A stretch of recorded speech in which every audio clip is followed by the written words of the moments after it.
Hi hello ನಮಸ್ತೆ. ನಾನು ನಿಮ್ಮ ಪ್ರಿಯಾ. ಎಷ್ಟು ಜನಕ್ಕೆ ಜೀವನದಲ್ಲಿ ಸಂತೋಷವಾಗಿರಬೇಕು ಅಂತ ಆಸೆ ಇದೆ ಅಂತ ಹೇಳಿದ್ರೆ, ಪ್ರತಿಯೊಬ್ಬರೂ ನಾವು ಹೇಳ್ತೇವೆ ನಮಗೆ ಸಂತೋಷವಾಗಿ ಜೀವನ ಮಾಡಬೇಕು ಅಂತ. ಆದರೆ ಅದಕ್ಕೋಸ್ಕರ ನಾವೆಷ್ಟು ಪ್ರಯತ್ನ ಪಡ್ತೇವೆ ಅನ್ನೋದು ಆ ಪ್ರಶ್ನೆ ನಮಗೆ ಬಿಟ್ಟಿದ್ದು. ಎಲ್ಲರಿಗೂ ಸಂಸಾರದಲ್ಲಿ ಸಂತೋಷವಾಗಿರಬೇಕು ಅಂತ ಅಂದ್ಕೊಳ್ತೀವಿ. ಆದರೆ ನಮ್ಮ ಸ್ವಂತ ತಂದೆ ತಾಯಿ ಆಗಲಿ, ಸ್ವಂತ ಅಣ್ಣ ತಮ್ಮಂದಿರಾಗಲಿ, ಸ್ವಂತ ಹೆಂಡತಿ ಆಗಲಿ, ಸ್ವಂತ ಗಂಡ ಆಗಲಿ, ಅವ್ರ ಜೊತೆ ನಾವು ಸಂತೋಷವಾಗಿ ಮಾತಾಡಲ್ಲ. ಅದೇ ಹೊರಗಡೆ ನೇಯ್ಬರ್ ಇರ್ಬೋದು, ಫ್ರೆಂಡ್ಸ್ ಇರ್ಬೋದು, ಕಲೀಗ್ ಜೊತೆ ಸಂತೋಷವಾಗಿ ಮಾತಾಡ್ತೇವೆ. ಆದರೆ ನಾವು ಜೀವನ ಮಾಡಬೇಕಾಗಿರೋದು ನಮ್ಮ ಫ್ಯಾಮಿಲಿ, ನಮ್ಮ ಕುಟುಂಬದ ಒಂದು ಸದಸ್ಯರೊಂದಿಗೆ ಅಂತ ನಾವು ಮರ್ತೇ ಹೋಗ್ತೇವೆ. ಅಯ್ಯೋ, ನನಗೆ ಮುಂಚೆನೇ ಗೊತ್ತಿದ್ದರೆ ನಾನು ತಂದೆ ತಾಯಿ ಸಾಯೋಕ್ಕೆ ಮುಂಚೆ ಅವ್ರನ್ನ ಸಂತೋಷವಾಗಿ ಇಟ್ಕೊಳ್ತಿದ್ದೆ. ಅಯ್ಯೋ, ನನ್ನ ಹೆಂಡತಿ ಸಾಯೋಕ್ಕೆ ಮುಂಚೆ ನಾನು ಅವಳನ್ನ ಚೆನ್ನಾಗಿ ಇಟ್ಕೊಂಡಿದ್ರೆ ಚೆನ್ನಾಗಿತ್ತು. ಅಯ್ಯೋ, ನನ್ನ ಗಂಡ ಸಾಯೋಕ್ಕೆ ಮುಂಚೆ ಗಂಡನ ಜೊತೆ ಚೆನ್ನಾಗಿದ್ದರೆ ಚೆನ್ನಾಗಿತ್ತು. ಅಯ್ಯೋ, ನನ್ನ ಮಕ್ಕಳು ಮದುವೆ ಮಾಡಿ ಹೋದ್ಮೇಲೆ ಪಶ್ಚಾತ್ತಾಪ ಪಡ್ತೇವೆ, ಅವ್ರ ಜೊತೆ ಚೆನ್ನಾಗಿದ್ದರೆ ಚೆನ್ನಾಗಿತ್ತು. ಯಾರಾದರೂ ವಿದೇಶಕ್ಕೆ ಹೋಗ್ಬಿಟ್ರೆ ಅವರು ನಮ್ಮೊಂದಿಗೆ ಇದ್ದಾಗ ಚೆನ್ನಾಗಿತ್ತು ಅಂತ ಹೇಳಿ ತುಂಬ ಸರಿ ನಾವು ಕಾರಣಗಳು, ಸಬೂಬುಗಳನ್ನು ಕೊಡ್ತೇವೆ. ಆದರೆ ನಾವು ಅದೇ ತಪ್ಪುಗಳು, ಅದೇ ಒಂದು ಮಿಸ್ಟೇಕ್ಗಳು ಮಾಡ್ತಾ ಜೀವನ ಕಳಿತೇವೆ. ನಾವೆಲ್ಲ ಎಷ್ಟು ವರ್ಷ ಬದುಕಿರ್ತೀವಿ ಅನ್ನೋದು ಯಾರಿಗೂ ಗೊತ್ತಿಲ್ಲ. ಒಂದು ವೇಳೆ 100 ವರ್ಷನೇ ಬದುಕಿರ್ತೀವಿ ಅಂತ ಇಟ್ಕೊಳ್ಳಿ. 40-50 ವರ್ಷ ಹೀಗೇ ಜೀವನ ಕಳೆದುಬಿಡ್ತೀವಿ. ಉಳಿದ ಎಷ್ಟು ವರ್ಷ ನಾವಿರ್ತೀವಿ? ಅದರಲ್ಲೂ ಸಹ ಅಂದ್ಕೊಳ್ತೀವಿ, ಆದರೆ ಮಾಡೋದಿಲ್ಲ. ಇವತ್ತಿದ್ದವರು ನಾಳೆ ಇರಲ್ಲ ಅಂತ ಹೇಳಿ ಅಂದ್ಕೊಂಡ್ಮೇಲೆ ಯಾಕೆ ನಮ್ಮ ಇವತ್ತೇ ಆ ಪ್ರಯತ್ನ ಪಡಬಾರ್ದು? ನಮಗೋಸ್ಕರ ಗಂಡ ಹೊರಗಡೆ ಹೋಗಿ ದುಡಿದು ಬರ್ತಾನೆ, ಆ ಗಂಡನ ಜೊತೆ ಸಂತೋಷವಾಗಿ ಮಾತಾಡಿದ್ರೆ ಆ ಜೀವಕ್ಕೆ ಎಷ್ಟೊಂದು ಸಮಾಧಾನ ಆಗುತ್ತಲ್ವೇ? ಹೆಂಡತಿ ಇಡೀ ದಿನ ಬರೀ ಗಂಡ ಮಕ್ಕಳು ಅಂತೇಳಿ ಅವ್ರ ಬಗ್ಗೆನೇ ಯೋಚನೆ ಮಾಡಿ ಎಲ್ಲ ಮಾಡೋ ಹೆಂಡತಿಗೆ ಮನೆಗೆ ಹೋಗ್ತಿದ್ದಂತೆ ಹಾಗೆ ಹೆಂಡತಿ ಜೊತೆ ಸಂತೋಷವಾಗಿರಬೇಕು ಅಂತ ಯಾಕೆ ಯಾವ ಗಂಡನಿಗೂ ಅನಿಸೋದಿಲ್ಲ? ಮಕ್ಕಳು ಹೊರಗಡೆ ಫ್ರೆಂಡ್ಸ್ಗಳ ಜೊತೆ ಚೆನ್ನಾಗಿ ಸಂತೋಷವಾಗಿರ್ತಾರೆ, ಆದರೆ ಮನೇಲಿ ಬಂದರೆ ಹೆತ್ತವರಾಗಲಿ ಹಿರಿಯರ ಮಾತು ಕೇಳೋದಕ್ಕೆ ಅವರು ರೆಡಿ ಇರೋದಿಲ್ಲ, ಗೌರವ ಕೊಡೋದು ಇಲ್ಲ.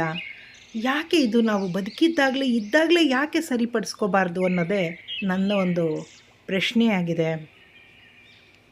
ನಾನಂತೂ ನನ್ನ ಹೆತ್ತವರಿಗೆ ಒಳ್ಳೆಯ ಮಗಳಾಗಿದ್ದೆ, ನನ್ನ ಅಣ್ಣಂದಿರಿಗೆ ಒಳ್ಳೆಯ ತಂಗಿಯಾಗಿದ್ದೆ. ಈಗ ನಾನು ಹೆಮ್ಮೆಯಿಂದ ಹೇಳ್ಕೊತೀನಿ, ನನ್ನ ಅತ್ತೆ ಮಾವಂದರಿಗೆ ಒಳ್ಳೆಯ ಸೊಸೆಯಾಗಿದ್ದೀನಿ, ನಾದಿನಿಯರಿಗೆ ಒಳ್ಳೆಯ ಅತ್ತಿಗೆ ಆಗಿದ್ದೀನಿ, ಗಂಡನಿಗೆ ಒಳ್ಳೆಯ ಹೆಂಡತಿಯಾಗಿದ್ದೀನಿ ಅಂತ ನನಗೆ ತುಂಬ ಒಂದು ಸಮಾಧಾನ ಇದೆ, ತೃಪ್ತಿ ಇದೆ. ಈ ದಿನ ನಾನು ಸತ್ತೋದ್ರೂ ನನಗೆ ಒಂದು ಯಾವ ಗಿಲ್ಟಿನೂ ಇರೋದಿಲ್ಲ. ಅಯ್ಯೋ, ಇದ್ದಾಗ ಮಾಡ್ಬೋದಿತ್ತು ಅಂಥೇಳಿ. ನಾನೇ ಬೆಸ್ಟು ಅಂತ ಹೇಳಿಲ್ಲ. ನೀವೆಲ್ಲರೂ ನಿಮ್ಮ ಒಂದು ಪಾತ್ರಗಳಲ್ಲಿ, ಅಂದರೆ ನೀವು ಯಾವುದೇ ಒಂದು ತಂದೆ ಇರ್ಬೋದು, ತಾಯಿ ಇರ್ಬೋದು, ಮಗು ಇರ್ಬೋದು, ಅಣ್ಣ ತಂಗಿ ಇರ್ಬೋದು, ಯಾರೇ ಆಗಿರಲಿ, ನಿಮ್ಮ ಪಾತ್ರಗಳನ್ನು ದೇವರು ಕೊಟ್ಟ ಪಾತ್ರ, ಅದನ್ನು ಕರೆಕ್ಟಾಗಿ ನಾವು ನಿಭಾಯಿಸಿಬಿಟ್ರೆ ನಾವು ಕನ್ನಡಿ ಮುಂದೆ ನಿಂತ್ಕೊಂಡಾಗ ನಮಗೆ ಪಶ್ಚಾತ್ತಾಪ ಆಗೋದಿಲ್ಲ, ಗಿಲ್ಟಿ ಆಗೋದಿಲ್ಲ ಅಲ್ವೇ? ಯಾರು ಹೆದರಲಿಲ್ಲ ಅಂತಂದ್ರೂ ನಾವು ನಮ್ಮ ಆತ್ಮಸಾಕ್ಷಿಗೆ ಖಂಡಿತ ಹೆದರಬೇಕು. ಇದೇ ನನ್ನ ಒಂದು ಸಣ್ಣ ಪಾಡ್ಕಾಸ್ಟಿನ ಒಂದು ಉದ್ದೇಶವಾಗಿದೆ ಸ್ನೇಹಿತರೆ. ಆದಷ್ಟು ಇರೋವಾಗಲೇ ಎಲ್ಲರ ಜೊತೆ ಸಂತೋಷವಾಗಿರಿ. ಕಳೆದೋದ ಮೇಲೆ ಬರಲ್ಲ. ಈ ದಿನ ಜನವರಿ 2026 ಕಳೆದು ಹೋದರೆ ಪುನಃ ಅದು ಬರೋದಿಲ್ಲ. ಹಾಗಿದ್ದ ಮೇಲೆ ಯಾಕೆ ನಮ್ಮನ್ನು ನಾವು ಸರಿಪಡಿಸ್ಕೊಳ್ಳೋದಕ್ಕೆ ಆಗೋದಿಲ್ಲ ಹೇಳಿ? ಖಂಡಿತ ಮನಸ್ಸಿದ್ದರೆ ಮಾರ್ಗವಿದೆ ಸ್ನೇಹಿತರೆ. ನಮ್ಮಿಂದ ಎಲ್ಲ ಸಾಧ್ಯ. ಯಾವಾಗಲೂ ನಾವು ಸಕಾರಾತ್ಮಕವಾಗಿ ಯೋಚನೆ ಮಾಡಬೇಕು. ಬೆಳಗ್ಗೆ ಎದ್ದಾಗ ಈ ದಿನ ಎಲ್ಲ ಒಳ್ಳೆಯದೇ ಆಗುತ್ತೆ, ನನಗೆ ಹೊರಗಡೆ ಹೋದರೆ ಎಲ್ಲ ಒಳ್ಳೆಯದೇ ಆಗುತ್ತೆ ಅನ್ನೋ ಒಂದು ಆಲೋಚನೆ ಇಟ್ಕೊಂಡ್ರೆ, ಪಾಸಿಟಿವ್ ಮೆಂಟಲ್ ಆ್ಯಟಿಟ್ಯೂಡನ್ನ ಬೆಳೆಸ್ಕೊಂಡಾಗ ಖಂಡಿತ ನಮ್ಮ ಜೀವನದಲ್ಲಿ ಕೆಟ್ಟದ್ದು ಆಗಲ್ಲ ಅಂತ ಹೇಳಿಲ್ಲ, ಆದರೆ ಒಳ್ಳೆಯದೇ ಹೆಚ್ಚಾಗುತ್ತೆ. ಒಳ್ಳೆಯದು ಹೆಚ್ಚಿರುವಾಗ ಕೆಟ್ಟದ್ದು ತಾನಾಗೇ ಮುಚ್ಚಿ ಹೋಗುತ್ತೆ. ಎಸ್ ಡಿಯರ್ ಫ್ರೆಂಡ್ಸ್, ನಾವೆಲ್ಲರೂ ಅರ್ಥ ಮಾಡಿಕೊಂಡು ನಮ್ಮ ತಪ್ಪುಗಳನ್ನು ನಾವೇ ತಿದ್ಕೋಬೇಕು. ಬೇರೆಯವ್ರನ್ನ ನಾವು ಸರಿಪಡಿಸೋದಕ್ಕೆ ನಮ್ಮಿಂದ ಆಗೋದಿಲ್ಲ. ನಿಮ್ಮನ್ನೇ ಒಂದು ಪ್ರಶ್ನೆ ಹಾಕ್ಕೊಳ್ಳಿ, ನಮ್ಮಲ್ಲಿ ಏನಾದರೂ ಲೋಪದೋಷಗಳಿದ್ದರೆ ಅವುಗಳನ್ನು ಸರಿಪಡಿಸ್ಕೊಂಡು ಉಳಿದಿರುವ ಒಂದು ಜೀವನವನ್ನು ಸಂತೋಷವಾಗಿ ಕಳೆಯೋಣ ಅಂತ. ಆಗ ನಾನು ಈ ಒಂದು ಪಾಡ್ಕಾಸ್ಟ್ ಮಾಡಿದ್ದಕ್ಕೂ ಸಾರ್ಥಕ ಅನಿಸುತ್ತೆ. Thank you so much.